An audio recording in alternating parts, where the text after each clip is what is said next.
What's up, LEGO builders? Welcome back to Coconut Brick Studios. Today, I'm starting a giant LEGO sci-fi city that will ultimately be the battleground for two warring armies. On one side, the mysterious Protectorate mechs who want to overthrow the organic meat sacks, and on the other, the HADF, humanity's go-to in times of crisis. But a proper city can't just be soldiers and weapons. I need to change my whole approach to mock building as I transition into making more peaceful things as well, like citizens, fun places to eat, and apartment buildings. So basically, the opposite of what I've been doing for the past 5 years. So buckle up, and don't forget to open fire on that like button, and let's get building. I've been teasing bits and pieces of this series and the lore behind it for months now, and it's finally time to pull back the curtain and reveal what's going on. I'm building a sci-fi city called Moenia Prime, set in a fictional world of my own creation. Moenia is a Latin word primarily meaning defensive city walls, and I felt like that was a very fitting name considering this megacity acts as humanity's last defense against the horrors of the wastelands outside. And it's literally encircled by massive stone and metal walls. Inside the city, a war is currently being waged between a mysterious army of mechs and robots called the Protectorate and the HADF, or Human Alliance Defense Force. As the series goes on, I'll give more lore for both armies, but if you want more info now, check out the videos I have pinned in the comments, which gives a brief overview of their origins. This is Moenia Prime in microscale. I built a small model to help myself and you all better understand the project's layout and overall look. I'm limited in how big I can go space-wise, so unfortunately I can't build the entire city, so I split this into 3 sections so I can include as many different types of structures and environments as possible. First is the Tech District, where all the fancy skyscrapers and high-rises dwell. This is the heart of the city, where the newest designs and advancements are put on display, and I'll be trying to make this section the most sci-fi looking. Next to that is the older residential district. It's somewhat outdated, but still pretty well off. This will hold apartment buildings of various designs, as well as shops, restaurants, and parks for the citizens to enjoy. I'm hoping to add sky bridges and other cool ways for people to walk around the city as well.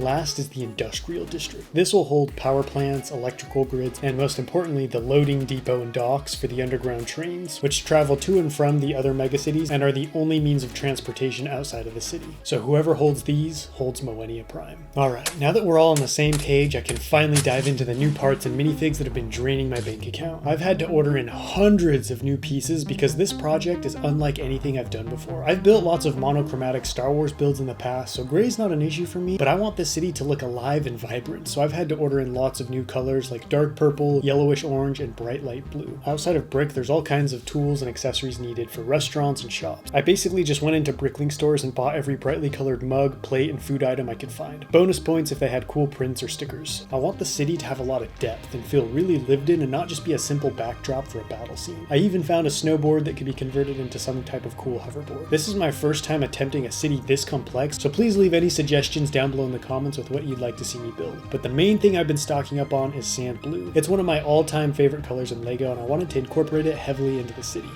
Unfortunately, it's expensive and somewhat hard to find in large quantities, but I've been told I don't really need both my kidneys, so that could be an option. When it comes to minifigs, if it's not clone troopers, then I probably don't have it, and I doubt I can get away with sneaking 70 Gungans into the city unnoticed, so I got a bunch of parts and accessories for some new citizens and soldiers. These 2 types of body armor are necessary for both the robot and human armies, and so far have been kind of a pain to source till I hit the jackpot by finding all of these in a single bricklink store. In the same store, I also found this robot minifig which has the body armor, legs, and head that I've used in both my sci-fi armies without realizing they all came from one minifig, which I've never even seen before, which I thought was pretty funny. The Sentinel robots are the grunts of the mech army. They were supposed to be a peacekeeping force, so I decked them out in blue with a modified 1x1 brick making up their head and a Lego hand acting as an antenna. I've always wanted to make my own human military in classic green, so the HADF uniform is a mix of reddish and dark brown on a dark green base. The dual molded legs are really hard to find, making these a lot harder to make than the robots, but I'm really happy with how both units look. On a more peaceful note, I bought lots of random torsos, legs, heads, and accessories to start constructing the citizens of Moenia Prime. Sci-fi worlds often have strange cultures and wild-looking fashion trends, so I targeted weird-looking, brightly colored parts, especially blue stuff, apparently. I did buy one complete minifig, this Ninjago dude, giving him some custom swords, and I made a few thuggish minifigs to be his buddies who will represent the criminal underworld of the city. But before we get to meet everyone, it's time to start building some places to live. I'm gonna start by designing these 2 apartments in the residential district. Buildings, especially ones that people live in, have always represented a particular challenge to me.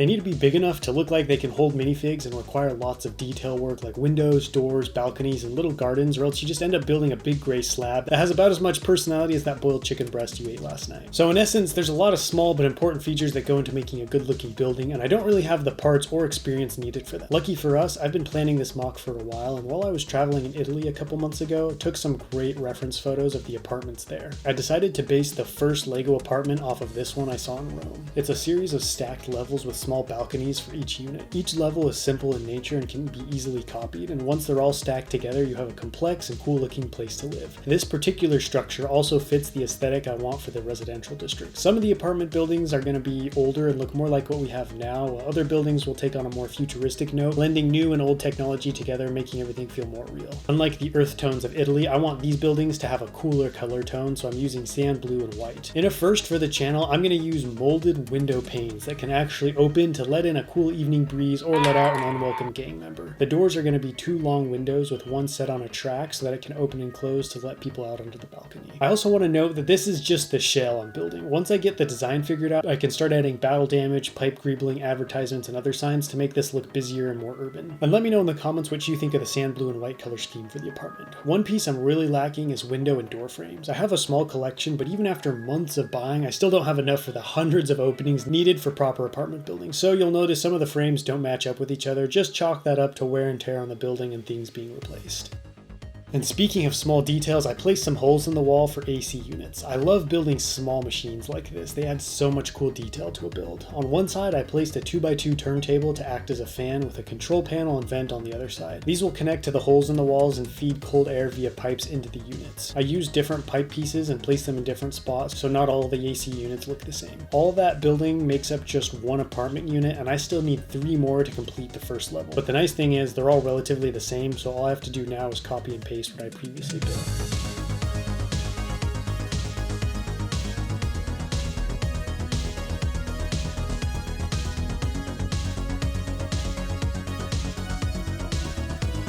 Once all the walls are up, I can finish the wraparound balconies by tiling off the open area and adding some railings. Those are just going to be 1x1s with gray tile on top. I might have a few balconies be different colors, where some of the occupants wanted something different and painted theirs blue or purple or something, and I think having some small flower pots and deck chairs would be a nice touch out here and give some extra cover for snipers. The last thing needed is a row of tile running atop the walls with 1x2 plates at the corners. That way each level can attach to the one below it, but still be removed easily if need be. Now that the apartments are figured out, I need to design the base. Some apartment buildings will just have a ground floor of more units, but I want mine to have a different layout at the base. That way the building looks more interesting and allows me to stick shops and restaurants along the sidewalls as well as other amenities inside for the tenants.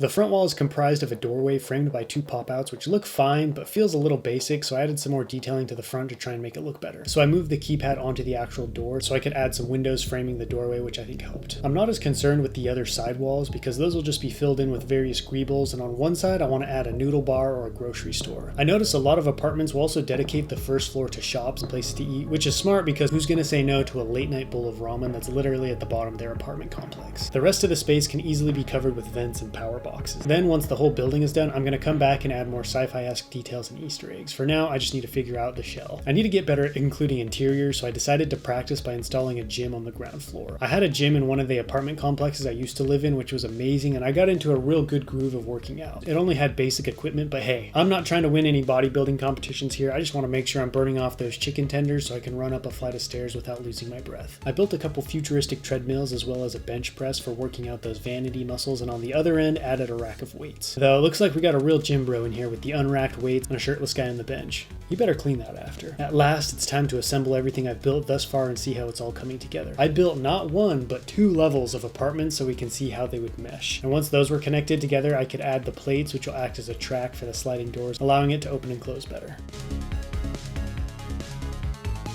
From the days of childhood coconut until now, this is the most complete building I've ever attempted. It's got a full 360-degree exterior with lots of cool pop-outs and details to look at, and already has more of an interior than I was planning on doing, but we'll get to that in a second. This apartment might not look super sci-fi inspired, but this is exactly what I had in mind. My world is still taking its first steps into true science fiction and still has many elements of an older world in place. Plus, I prefer gritty sci-fi cities that look like a blend of our current ones and futuristic societies like what's seen in the movie The Creator creator, as opposed to the crazy looking ones of Tron or even Halo. But fear not, this vibe will change once I start adding more smaller sci-fi builds and start working on the technology district with its fancy skyscrapers. I do want to build an interior for some of the apartment units, however, adding some little extra details like pictures and couches. That way I can have the sliding doors open with people coming in and out, which will give us a peek inside and hopefully help this feel less like a hollow shell. Other units have tinted doors and windows for extra privacy. As cool as this apartment building is now, it's only halfway done. I'm planning to add 2 more stories and a communal area on the roof, so this will end up being pretty tall and help raise up the overall skyline of Moenia Prime. I'm very pleased with the lineup of citizens I have so far. I want a very diverse, colorful group of people living here. They're all human, but some have undergone minor or extensive body modifications, since cybernetic and organic enhancements are all the rage in the city. At the request of many of you, I've started an underground gang called the Diodes. They're a tough crowd, and even though guns are outlawed, they have a serious arsenal of weapons and would love to carve out a large portion of the city for their own. I do need a rival gang still, so drop a comment below with your suggestions for one.